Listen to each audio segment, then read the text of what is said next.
Hello guys, Assalamualaikum warahmatullahi wabarakatuh dan salam sejahtera. Selamat datang ke Hafiz Channel. So pada hari ni, saya nak cerita kat korang tentang macam mana terdetiknya saat ataupun ketika untuk saya sambung belajar di peringkat PhD. Jadi ada 3 faktor. Yang pertama adalah faktor kawan ataupun circle. Faktor yang kedua ialah faktor SV, supervisor. Faktor yang ketiga ialah untuk better income or job security. Okey, jadi saya tak ambil faktor saya pun clusterkan faktor-faktor orang lain. Jadi kebanyakan mereka menyambung PhD ni adalah yang pertama adalah circle influence ataupun friend influence. Jadi jika kita belajar dalam satu lab, di lab tu contoh kita ambil final year project. Jadi dalam lab tu ada akak-akak master, akak-akak PhD. Jadi ini juga menjadi satu penyumbang macam mana minat kita tu nak sambung PhD. Bila kita tengok dia orang buat kerja, dia orang buat eksperimen, buat paper, jadi kita pun terdetik untuk sambung PhD.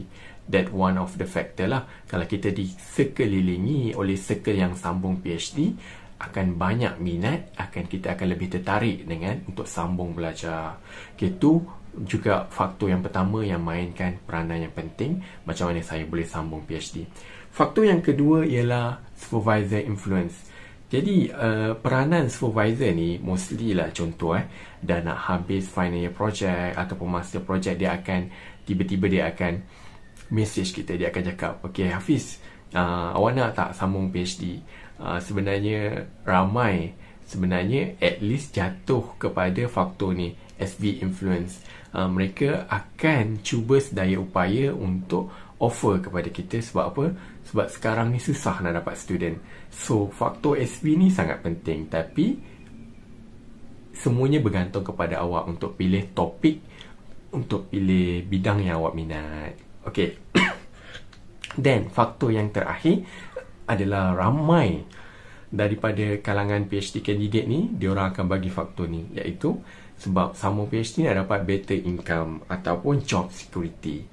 So to be honest, ni honest daripada pengalaman seorang graduan bekas PhD, the job security ataupun nak secure high tangga tu ada possibility, tapi peluang tu limited, not very open access, tak banyak, dia sangat limited, bergantung kepada first you punya usaha, doa tawakal, and you punya rezeki. So you tak boleh pukul rata you sambung PhD you can get a very good high income, cannot. Dia peluang ni, dia macam mana, it's one of the requirement lah if you want to be lecturer, postdoc or whatever. Tapi dia bukan you dapat je you boleh grab peluang tu. Dia tak macam itu. Dia bergantung kepada kekosongan, you kena apply. And cakap pasal job security ataupun sustainability, sebenarnya having PhD ni ramai sebenarnya employer ni dia akan lebih takut lah anak ayah kita nanti kena bayar high salary. Tapi dekat high critical field, contohnya researcher, postdoc, lecturer, dia mampu untuk bayar gaji seorang PhD. So bagi PhD candidate yang nak sambung, so saya cadangkan jangan letakkan faktor yang ketiga ni sebagai main point. Kalau dapat, Alhamdulillah lah. So kalau awak nak high income, it's not supposed to be the main objective lah untuk sambung PhD.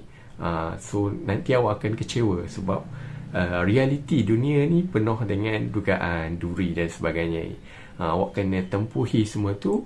Kalau rezeki awak okey, awak usaha, awak doa, awak rezeki, awak minta doa mak ayah awak, dapatlah awak job yang awak inginkan. So the most important things, saya recap balik apa yang kita bincangkan tentang friends. Sebab kawan ni penting. Sepanjang kita belajar PhD ni, walaupun dia maybe 50% you sambung sebab kawan yang baik tu pun akan membawa kamu untuk graduate bersama-sama. Faktor yang kedua, SV influence. Dan faktor yang ketiga adalah tentang better income or job security. So to be honest, semua ni berlaku, semua ni ada dalam diri seseorang bila dia nak sambung PhD. Akan tetapi make sure the main factor should be kita nak tuntut ilmu yang baru. and side factor tu dia akan come along the way. Contohnya kita cakap, okay, saya sambung PhD sebab saya nak tambah ilmu saya.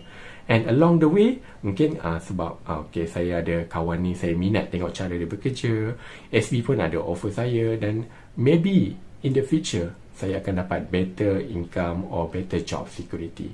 Okay, so niat yang pertama tu belajar kerana nak ilmu. So insyaAllah yang lain tu nanti akan datang sekali. Okay, that's all perkongsian yang pendek. Hopefully video ni bermanfaat kepada korang. Okay, bye. Jumpa lagi.